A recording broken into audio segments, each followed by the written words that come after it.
Hola, un saludo a todos los estudiantes de la maestría. Esta es la última clase del curso de nutrición deportiva y alto rendimiento. Entramos a lo que es la unidad 4, que son las consideraciones nutricionales en condiciones especiales. Y en esta semana nos vamos a centrar en ver campamentos de altura y viajes. Empezaremos a ver lo que las implicaciones nutricionales en los campamentos de altura. Entonces, los campamentos de altura ya se han realizado por muchos años, ya que es una estrategia que puede ser útil sobre todo para deportistas de fondo, porque les puede ayudar a mejorar la capacidad del ejercicio cuando ellos ya se encuentran a nivel del mar. Y también puede servir no necesariamente solo para atletas de fondo, sino también para los atletas en general para que se puedan aclimatar si la competencia va a ser a más elevadas altitudes que el lugar donde suelen entrenar. Eh, es importante que se sepa que una exposición repentina a condiciones ambientales de hipoxia o mantenerse en altura, que también genera esta condición de hipoxia, puede inducir a muchas adaptaciones que pueden resultar en una mejora del rendimiento a nivel del mar. Y estas adaptaciones han sido atribuidas a mecanismos ya sea hematológicos, cardiovasculares o ventilatorios. Sin embargo, entrenar en altitud también puede mejorar la capacidad de buffering, por ejemplo, o incrementar la actividad de enzimas glucolíticas, mejorar la densidad capilar, el volumen de las mitocondrias musculares y la concentración de mioglobina. Y a pesar de que el concepto de entrenamiento en altitud o bajo condiciones de hipoxia para mejorar el rendimiento ya lleva varios años, aproximadamente 50 años, su eficacia aún es controversial. Algunos estudios apoyan que sí tiene un efecto ergogénico entrenar en altitud en el rendimiento deportivo y otros no apoyan este efecto ergogénico. También hay un poquito de conflicto de los resultados en la eficacia de los entrenamientos en altitud en mejorar las variables hematológicas. ¿Cuáles van a ser los cambios hematológicos durante los campamentos de altura? Primero miremos cuál es el efecto en el incremento de la eritropoiesis. Durante un campamento de altura, los niveles elevados de eritropoiesis incrementan significativamente durante el primer al tercer día de altitud. Luego de este pico máximo que se produce en estos días, este incremento empieza a caer gradualmente, pero se mantiene por encima de los valores basales previo al campamento y puede estar así por algunos días o semanas. Eh, los cambios en los niveles de eritropoiesis se vuelven no significativos comparado con los niveles basales luego de la primera, segunda o tercera semana de entrenamiento en altitud. Quiere decir que este incremento ocurre en los primeros días y aunque se mantenga elevado algunas semanas, esta elevación que se mantiene posterior a los primeros 3 días de incremento significativo ya no es tan significativo comparado con los niveles basales. Eh, Luego de algunas semanas de entrenamiento en altitud, estos niveles de eritropoyetina y cuando se regresa a nivel del mar, los niveles de eritropoyetina van a regresar a sus niveles basales inmediatamente luego de algunos días. Y hay los otros cambios hematológicos que se han visto en algunos estudios es que las concentraciones de hemoglobina, hematocrito, el recuento de glóbulos rojos, el porcentaje de reticulocitos aumenta luego de un campamento de altitud. Sin embargo, hay estudios que establecen ningún cambio significativo en estos parámetros hematológicos, es decir, hay un conflicto entre los resultados encontrados y también se ha visto que a pesar de un significativo incremento en los niveles de eritropoiesis con la altitud, cuando se regresa a nivel del mar no hay mejoras en los niveles o las variables hematológicas que mencionamos anteriormente. Entonces hay muchas variaciones y como les digo, los efectos del entrenamiento en altura todavía tienen algunas controversias. Por lo tanto, siempre es importante que si se va a hacer un campamento de estos, si se pueden hacer algunos controles bioquímicos, pues sería bastante adecuado para ver si realmente el campamento en altura tuvo el efecto deseado. Entonces, para maximizar las adaptaciones y la mejora del rendimiento que ocurren con un campamento de altura, es necesario considerar varios factores hematológicos, de salud y de entrenamiento antes del campamento. Eh, por ejemplo, los atletas que están lesionados o que hayan tenido una enfermedad, una inflamación severa, una infección viral, podrían no beneficiarse del entrenamiento de altura porque estas condiciones pueden reducir significativamente la hemoglobina a nivel del mar. Asimismo, una enfermedad o lesión en altitud podría también compensar el posible aumento de la hemoglobina, seguido de la exposición a condiciones de hipoxia, como la condición de salud preexistente, lo que puede ser exacerbado en la altitud y prevenir las adaptaciones que se esperaban relacionadas a la altitud. Otro aspecto bien importante es conocer el estado de hierro. Y la primera estrategia que debe llevarse a cabo previo a un campamento de altura es normalizar los almacenes de hierro. Es muy importante que nosotros conozcamos estos niveles de hierro de los atletas antes del campamento, ya que es bien aceptado que las reservas suficientes de hierro son un componente necesario para mediar los incrementos que ocurren en hipoxia de la hemoglobina con una crónica exposición a la altitud. Sin embargo, es bien sabido que muchos atletas de fondo pueden experimentar bajos niveles de hierro aun cuando los valores de hemoglobina estén adecuados. Hay algo que ocurre que es bien común, que es, por ejemplo, cuando se inicia en la etapa de preparación los entrenamientos, como hay mucho volumen, los atletas pueden experimentar una reducción de hemoglobina, pero esta no necesariamente es porque tengan bajos niveles de hierro, sino porque hay un incremento en el volumen sanguíneo. Entonces, esto es como que enmascarara los valores normales de hemoglobina, pero no se considera que esto sea algo inadecuado. Eh, Sin embargo, para nosotros conocer los valores o el estado de hierro, no nos podemos guiar solo con la hemoglobina, por lo mismo, aparte de otras razones. Y lo que pasa es que el parámetro que es considerado como el gold standard para determinar el estado de hierro es la aspiración de la médula ósea o una biopsia hepática, pero obviamente esto es algo muy caro e invasivo. Entonces el indicador que es utilizado más comúnmente para conocer las reservas de hierro es la ferritina sérica. Sin embargo, con la ferritina sérica también tenemos que tener un especial cuidado, porque si hay una enfermedad que tenga aguda o crónica que tenga el atleta, las mediciones de ferritina pueden estar elevadas y también los valores podrían estar elevados cuando hay inflamación o una infección. Por lo tanto, si el atleta tiene alguna enfermedad o tiene alguna inflamación o infección, o si se sospecha de alguno de estos, la medición de ferritina no debe de hacerse. Además, las mediciones de ferritina no son tan baratas aquí en Guatemala.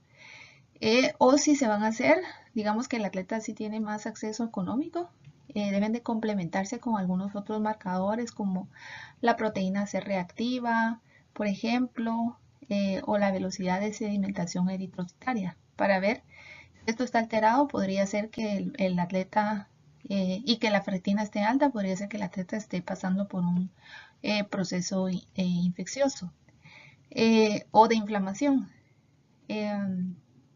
Sin embargo, independientemente del estatus de hierro que haya previo al campamento, los estudios actuales sugieren que la suplementación con hierro puede ser necesaria y requerida para una adecuada eritropoiesis cuando hay una exposición a la altitud.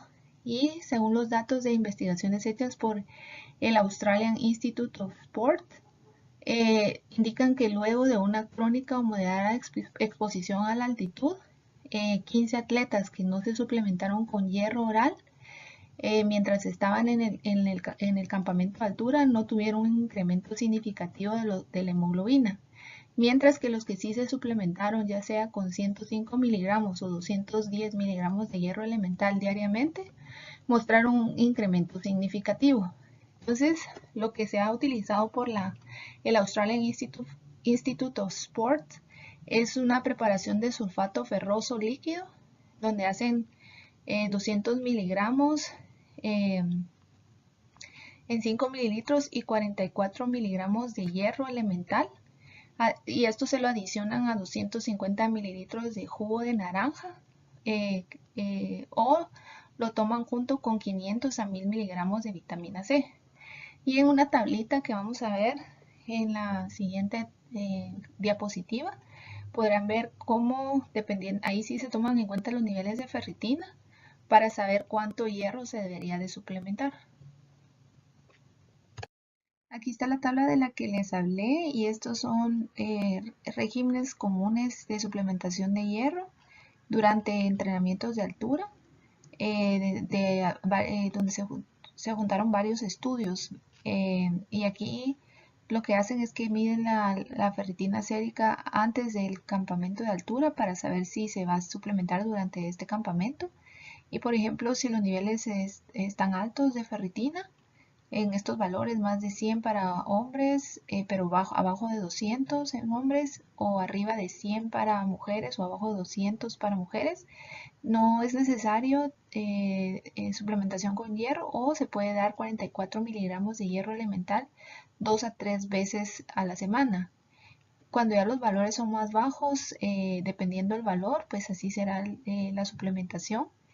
Y así ese es el régimen de suplementación de hierro. Ahora yo sí les recomiendo que aquí, por ejemplo, como les mencioné anteriormente, decía que dependiendo no dependía tanto del estatus de hierro previo para suplementar a los atletas, pero en realidad sí es bien importante hacer estos niveles de ferritina sérica y sobre todo, por ejemplo, en atletas de ciclismo, porque yo, por ejemplo, acabo de tener dos atletas de ciclismo de ruta donde ellos les hice los valores de ferritina y los valores estaban arriba de eh, uno tenía 1100 nanogramos por mililitro y el otro tenía más de 900, pero se lo habían hecho en un laboratorio que no es tan confiable, entonces se les repitió porque la verdad es que los valores estaban bastante altos y cuando se lo repitieron en un laboratorio más confiable, los valores estaban bien parecidos, entonces sí estaban bastante altos.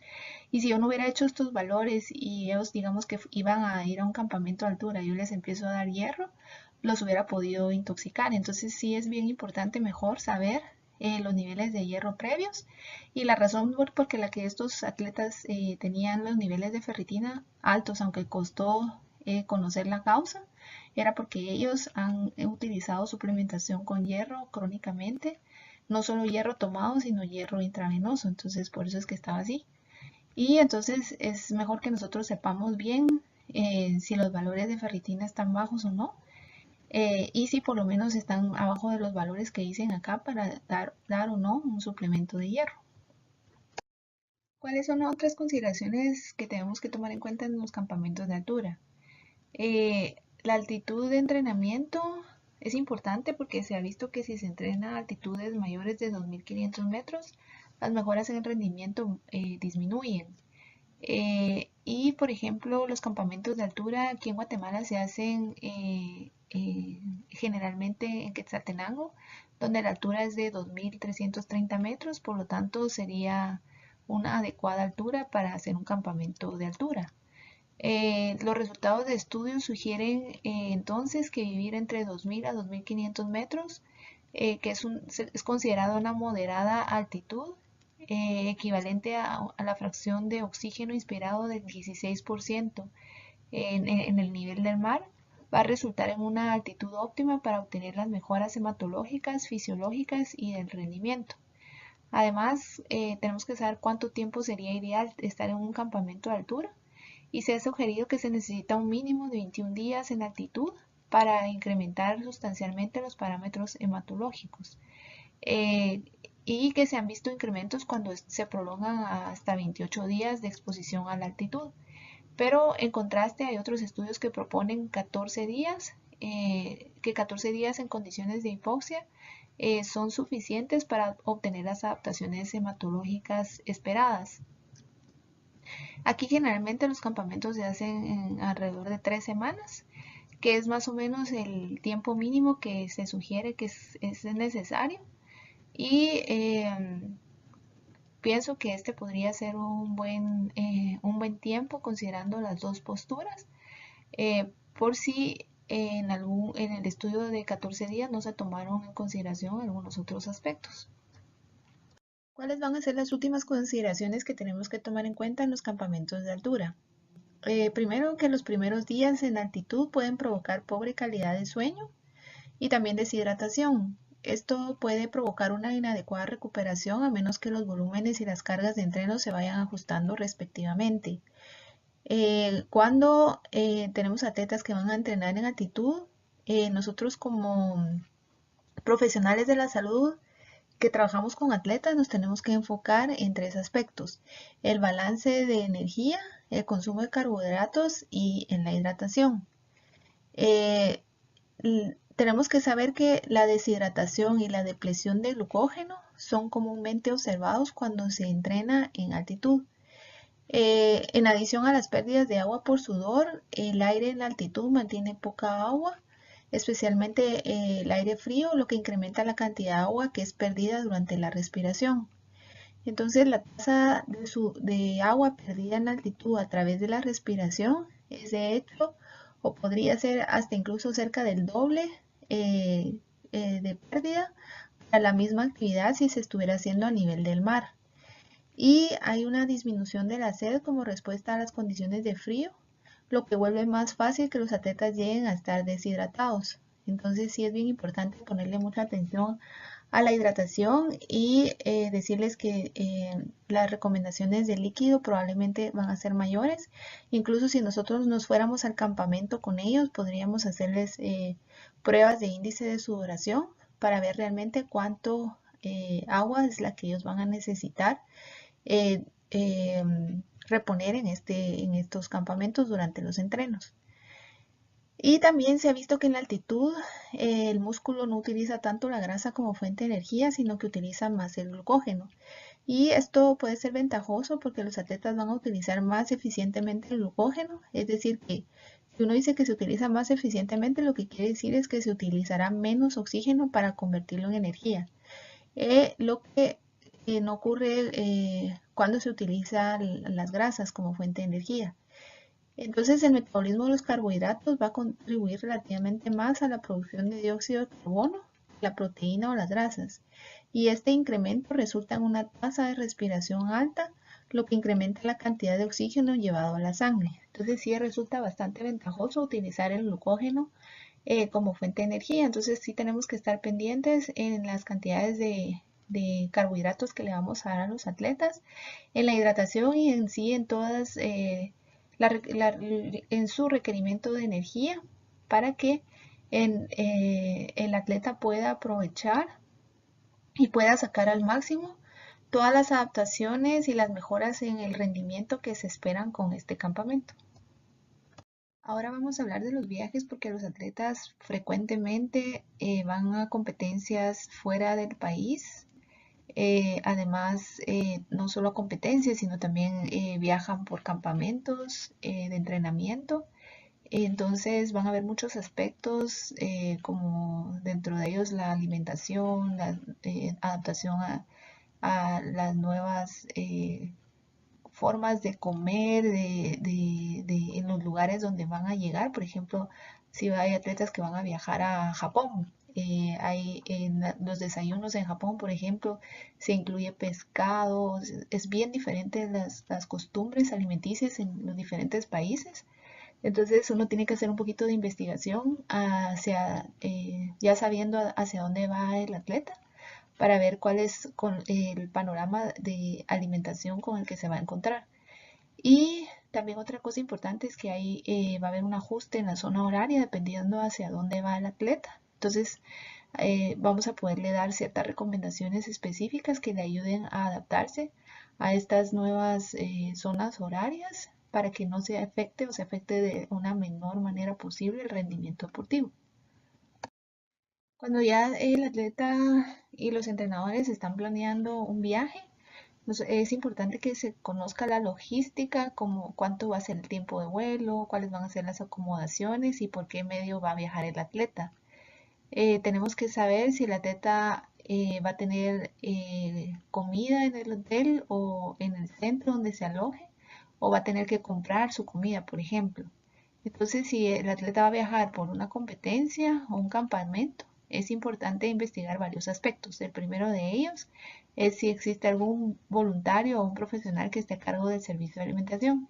Y esto es bastante importante para hablarle a esta persona por si fuera necesario indicar al encargado si el atleta tiene alguna necesidad especial, por ejemplo, algún gusto especial o tiene alguna alergia o intolerancia, para que lo tomen en cuenta cuando le sirven la comida en el hotel, porque si no, en el hotel van a servirle, digamos que estuviera en un hotel y ahí fuera donde va a comer el atleta, ahí les van a servir la comida a todos igual. O por ejemplo, si algún atleta está con una dieta especial y hay un encargado del servicio de alimentación, se puede comunicar con esta persona para que pueda tratar de darle la dieta que el atleta está siguiendo. Lo otro es que es importante investigar el clima, sobre todo si se sabe que el atleta estará en un clima más caluroso o húmedo o a una mayor altitud. Porque con esto ustedes saben que va a necesitar llevar o tener acceso a más líquidos o fluidos para que logre mantener su estado de hidratación.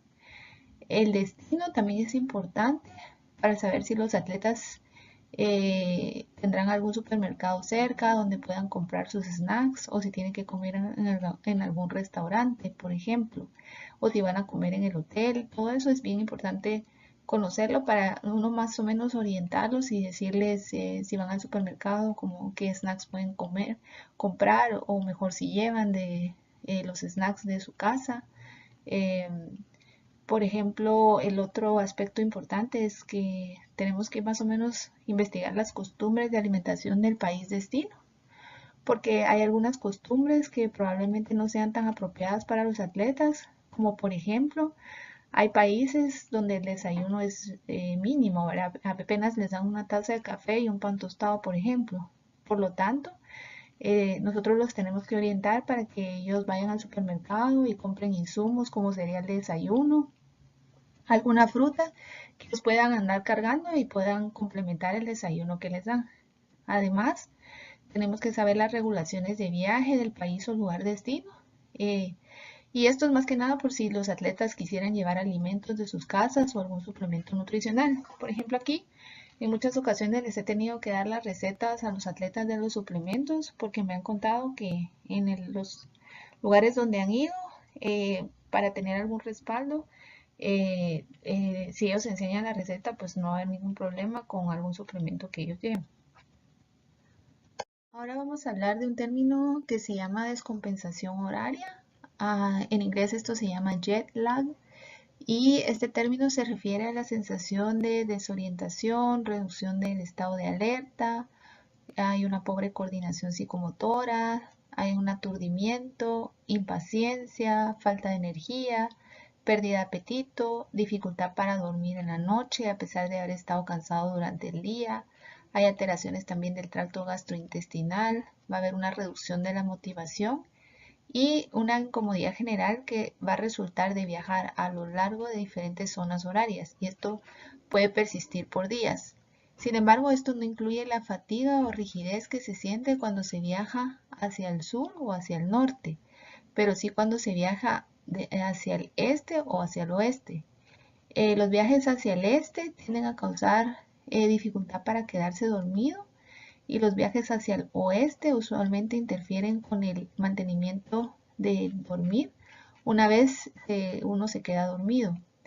El periodo de reajuste puede estar influenciado por la dirección del viaje, siendo más rápido con un viaje hacia el oeste que si se viaja hacia el este, a menos que se hayan alcanzado una diferencia completa de 12 horas. Es importante saber que el estado de alerta puede adaptarse más rápidamente, sin embargo puede tomar un día por cada zona horaria traspasada para que se adapte completamente tanto la excitabilidad como la temperatura corporal. Y lo importante de esto es que de estas dos dependen De estos dos, muchos factores físicos y el rendimiento van a depender. Entonces, es durante este periodo de sincronización entre la temperatura corporal y la excitabilidad en la que el rendimiento del atleta podría estar debajo de lo normal. Entonces, ahorita en las siguientes diapositivas vamos a hablar de cómo podemos ayudarle al atleta para que esto ocurra en menor grado y que el atleta también se pueda adaptar de una mejor manera a la nueva zona horaria. Algo clave que tenemos que recordarnos aquí es de la melatonina, porque la melatonina es una hormona natural que se produce en el cuerpo y es la influencia clave sobre el reloj biológico. Y muchos estudios han investigado el uso de melatonina exógena, por ejemplo, para poder acelerar la adaptación a una nueva zona horaria. Y en general, la melatonina, aunque vamos a hablar un poquito más en la dosis y cómo la debe tomar los atletas, tienen que saber que la melatonina trabaja opuesta a la exposición a la luz, es decir, que la melatonina en la tarde-noche puede adelantar el ritmo circadiano para más temprano, lo cual es útil para ajustar los vuelos que van hacia el este, por ejemplo. Entonces, ahora vamos a hablar de algunos factores que pueden acelerar la adaptación al entreno o competencia en una nueva zona horaria. El primero es ajustar los patrones diarios tan pronto como sea posible en el nuevo entorno. Por ejemplo, como comer, dormir, ejercitarse, incluso antes de despegar o durante el viaje. Evitar las siestas, y esto lo tienen que hacer los atletas, especialmente a horas que coinciden con el tiempo normal de dormir en el lugar o país de origen, porque esto ancla el ritmo circadiano en su fase anterior. Otra cosa es exponer a los atletas a la luz del día y va a inhibir la melatonina, y es la señal clave que ayuda a reajustar el cuerpo, el reloj corporal al nuevo ambiente. Entonces, si se expone a la luz en la mañana, puede adelantar el ritmo circadiano o más temprano. Esto va a agregar al cambio en zona horarias cuando se va al este, por ejemplo. Y se han desarrollado tiempos para la exposición a la luz más adecuados y cuando no es tan adecuado exponer a los atletas a la luz. Y esto es algo que le podríamos también hacer una tablita con las recomendaciones al atleta dependiendo hacia dónde va. Y entonces ahorita lo vamos a ver. Está en inglés, pero es bastante fácil de entender y ahorita se los voy a explicar. Esta tablita la saqué de un artículo que se los voy a compartir dentro del material complementario de aprendizaje. Y esto fue hecho por el eh, Instituto, el Colegio Americano de Medicina del Deporte, eh, donde pusieron como las recomendaciones de la exposición a la luz dependiendo hacia dónde se viaja y cuántas horas se va a viajar. Entonces, en el lado izquierdo, en la tablita de la izquierda, es cuando los atletas van a viajar hacia el oeste. Y ahí dice las horas que va a viajar. Si digamos nosotros ya sabemos cuántas horas va a viajar hacia el oeste, ahí dice en la primera columna cuáles serían las horas inadecuadas para que el atleta se exponga a la luz. Y en la columna, en la siguiente columna, es cuáles son las horas que son más adecuadas para que el atleta se exponga a la luz. Entonces, por ejemplo, si el atleta va a viajar 3 horas hacia el oeste, cuando no se debe exponer a la luz es desde las 2 de la mañana hasta las 8 de la mañana. Y cuando sí debería de exponerse a la luz es de las 6 de la tarde hacia las 0 horas, que es a las 12 de la noche. O por ejemplo, si el atleta va a viajar 10 horas hacia el oeste, no se debería de exponer a la luz entre las 7 a la 1 de la mañana, y sí se debería de exponer a la luz entre las 11 y las 5 de la tarde.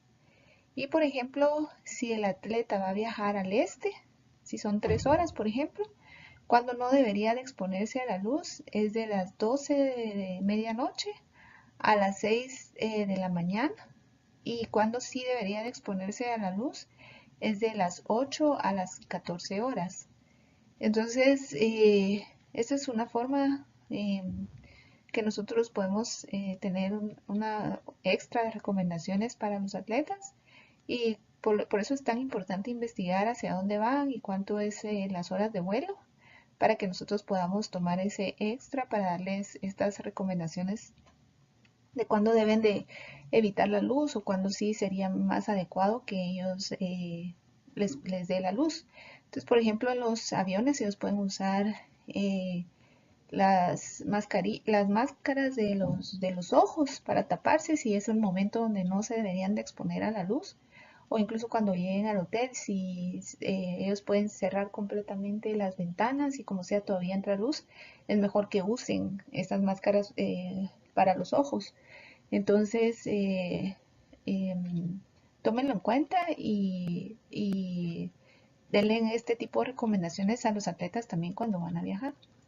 Aquí hay algunos otros factores que pueden ayudarle al atleta a acelerar la adaptación al entreno o competencia en una nueva zona horaria. Primero, o continuando con la tablita anterior, lo que pasa es que no podía poner los números correlativos a la anterior tabla, a los anteriores factores, esto continúa, entonces es que se vayan a dormir más temprano del usual los primeros días después de un vuelo hacia el este, y esto es para acelerar la fase de retraso del ritmo circadiano.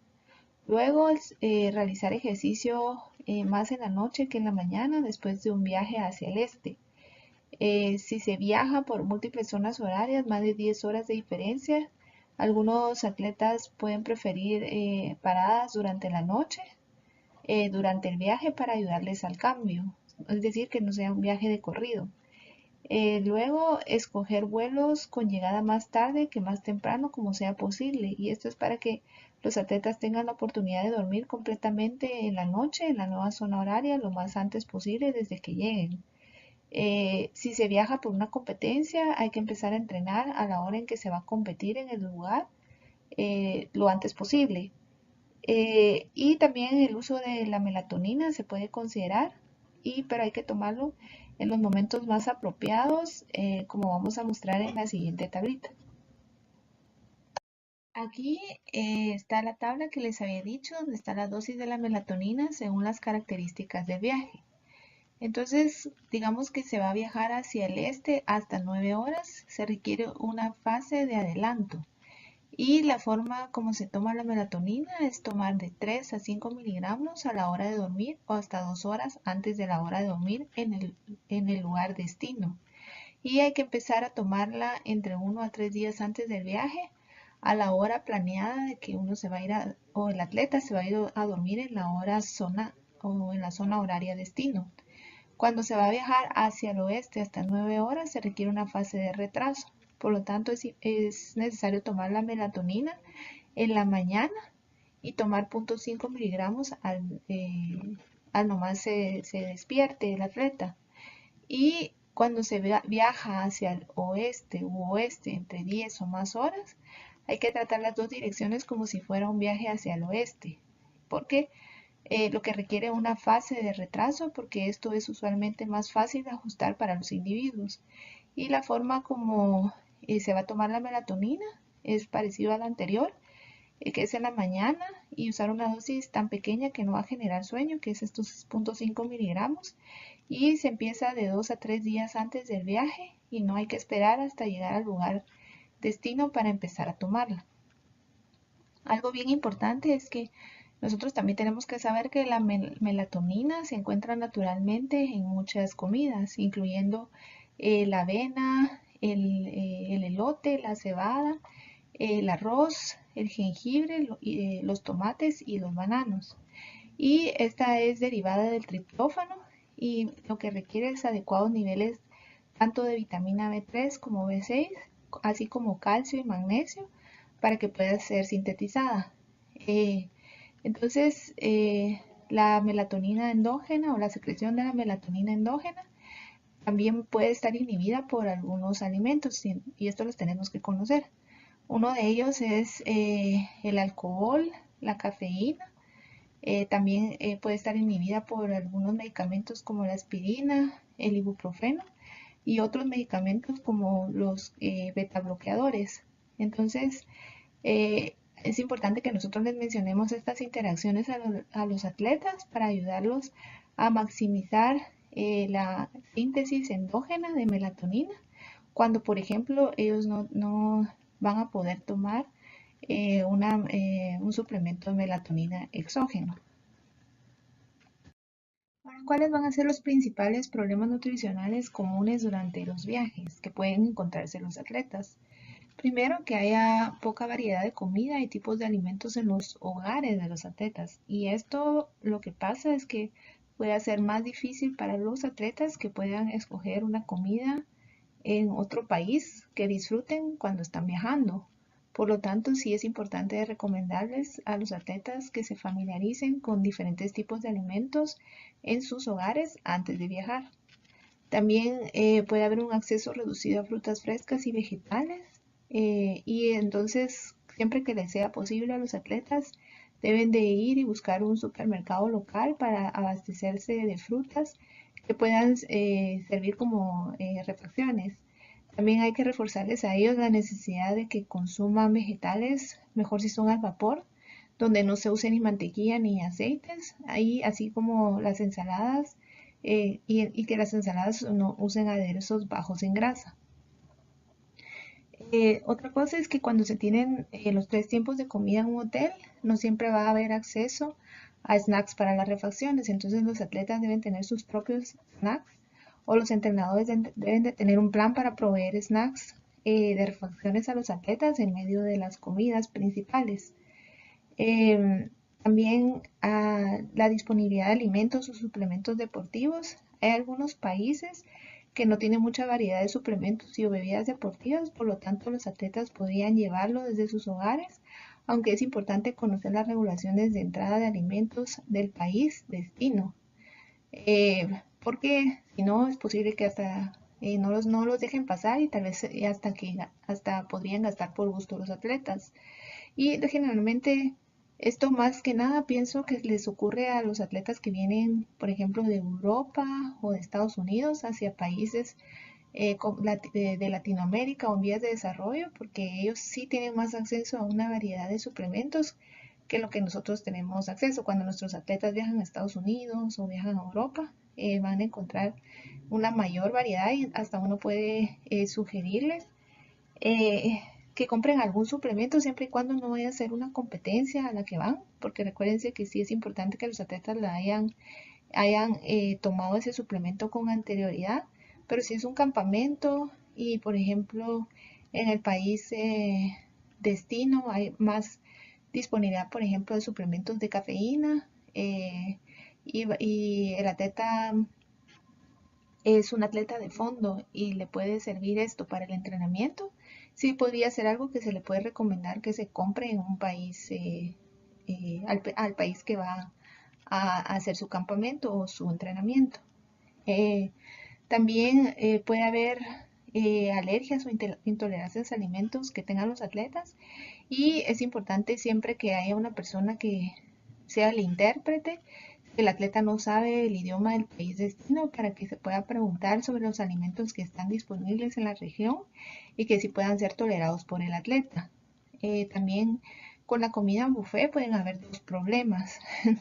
Por ejemplo, puede ser que los atletas coman menos de lo que deberían porque no les gustan los alimentos del buffet o no están seguros de qué escoger, o que los atletas coman más de lo debido ya que tratan de llenar el plato con todas las opciones de comida que hay para probar de todo un poco y van a perder la concentración en sus objetivos nutricionales individuales.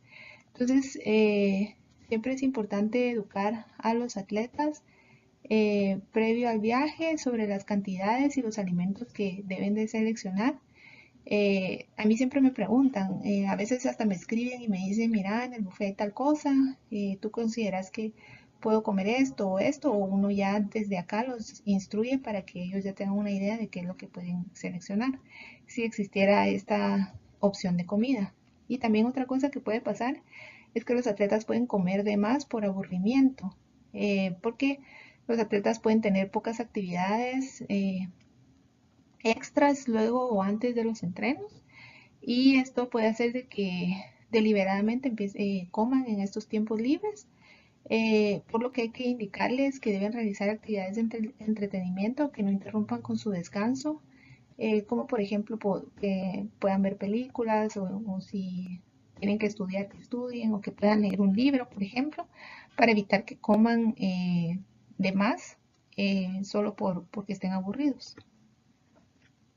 Otro de los problemas comunes nutricionales en los viajes es a lo que se le conoce como la diarrea del viajero. Y aunque esta no es una condición grave, sí puede afectar los entrenamientos o competencias y el rendimiento en general del atleta. Esta diarrea del viajero se define como tener 3 o más deposiciones irregulares a lo largo de 24 horas y además de la persona tener diarrea puede estar acompañada de otros síntomas como calambres, náuseas, tener sangre en heces y tener vómitos. Esta diarrea generalmente se va a quitar sola, pero a veces sí es necesario el uso de antibióticos.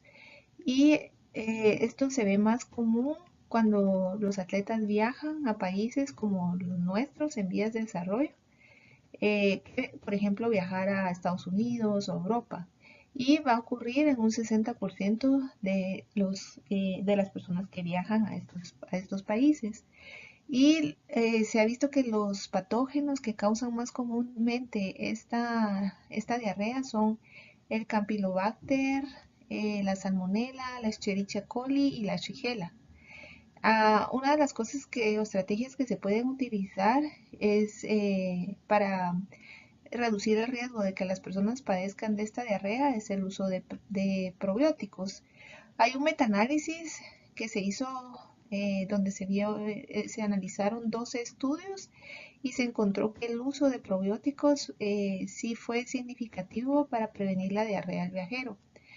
Asimismo, se ha visto en nuevos estudios que el uso de los mismos también puede reducir el riesgo de otras enfermedades como infecciones del tracto respiratorio superior.